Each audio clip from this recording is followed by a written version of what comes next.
Step into the shadows of history, to a city of legend and mystery. Babylon.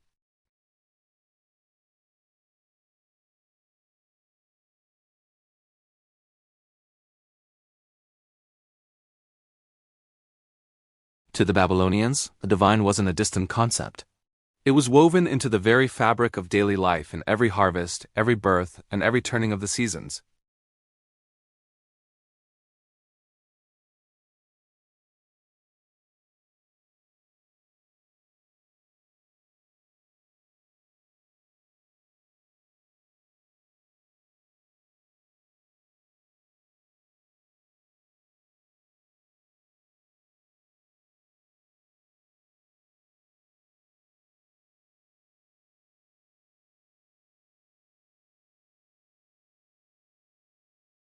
Inanna was the most revered goddess in Mesopotamia, a living paradox of love and war, creation and destruction.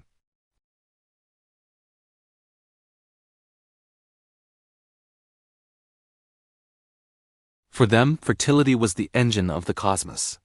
The survival of crops, the strength of the kingdom, and the continuation of life itself depended on maintaining divine favor. And this favor was renewed through powerful symbolic acts that mirrored the sacred union of heaven and earth. In the ancient Babylonian worldview, the physical and the sacred were one and the same. The world around them was a direct reflection of divine actions. Rain was the seed of the sky god fertilizing the earth. A plowed field was a receptive womb. The king wasn't just a ruler. He was a conduit for divine energy, tasked with maintaining cosmic balance. In this context, fertility rituals weren't about indulgence or sign. They were acts of cosmic maintenance, essential ceremonies to hold back the forces of chaos, famine, and despair. One of the most fiercely debated of these practices is the sacred marriage, or *Kairos Gamos*.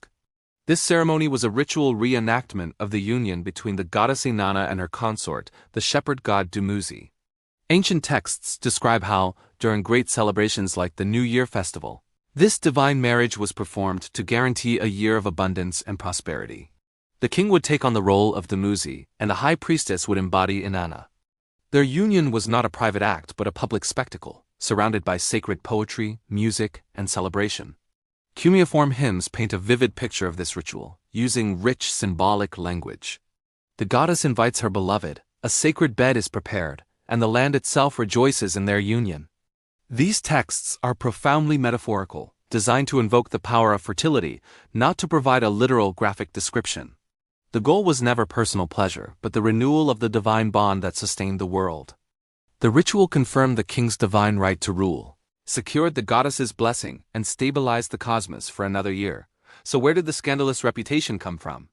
As Babylon's influence waned, new empires rose, and they saw these rituals not as sacred but as strange and immoral.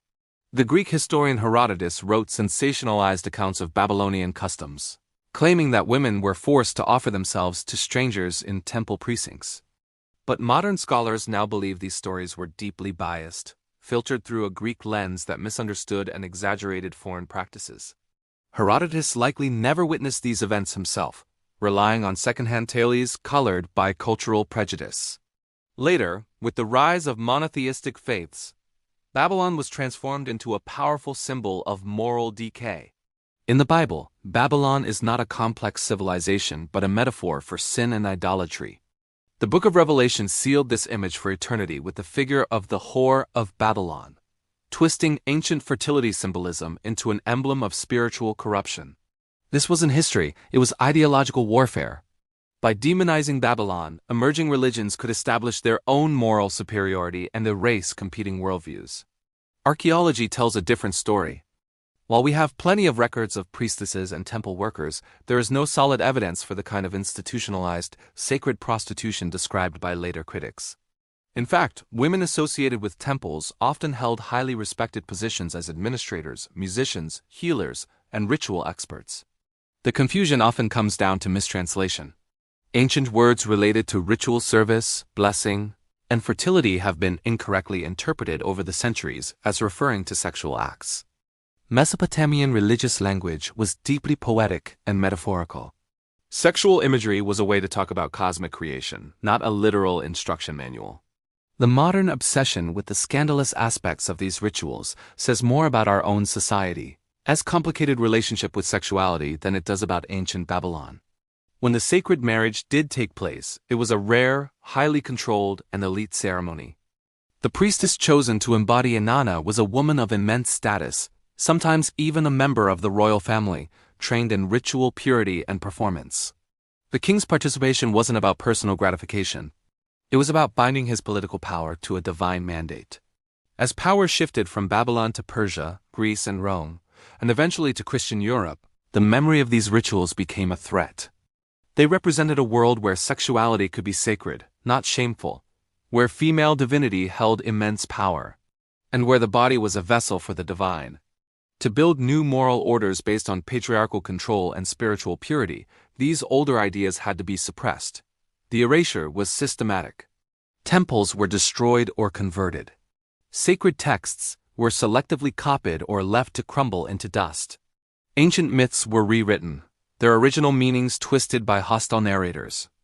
By the medieval era, Babylon was little more than a cautionary tale, its sacred traditions remembered only as lurid scandals, completely stripped of their spiritual context. But in recent decades, modern archaeology and the painstaking work of translating cuneiform tablets have started to peel back the layers of propaganda. We are rediscovering a far more complex and nuanced reality. Babylonian religion was a sophisticated system, deeply concerned with ethics, order, and balance. For them, the body wasn't a source of sin, but a site of divine presence.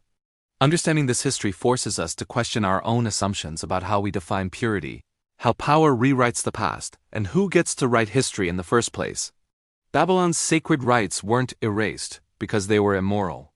They were erased because they represented a worldview that was incompatible with the empires that followed.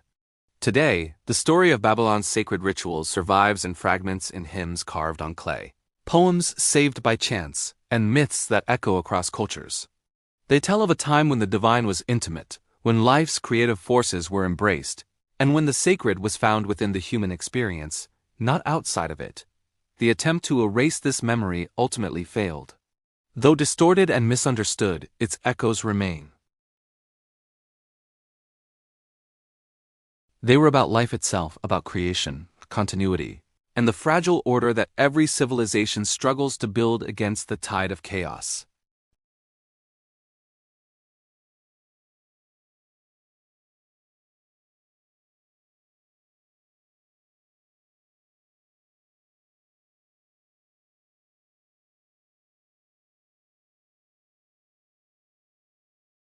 How do we secure a future for our children, and how do we find our place in a vast and mysterious universe?